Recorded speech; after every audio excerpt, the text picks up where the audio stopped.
রাসূল সাল্লাল্লাহু আলাইহি ওয়াসাল্লাম তেলাওয়াত করছেন, ওমর ফারুক পেছন থেকে শুনতেছেন। আল হাক্কাতু মাল হাক্কাহ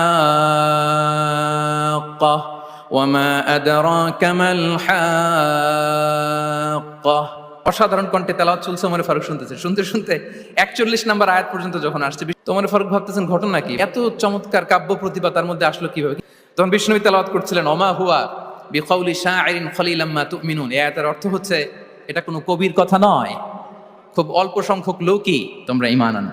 অবাক হলেন, ঘটনা কি? আমি যে এটা ভাবতেছি মোহাম্মদ বুঝলো কেমনে? তো মোহাম্মদ কি গণক হয়ে গেল নাকি? সুবহানাল্লাহ। কোইন্সিডেন্টলি এর পরের আয়াতটাই ছিল ওয়ালা বিকাউলি কাহিনিন খলিলাম মা তাযাক্কারুন। না, এটা কোনো গণকের গণনা নয়, খুব অল্প সংখ্যক লোকই তোমরা উপদেশ গ্রহণ করো।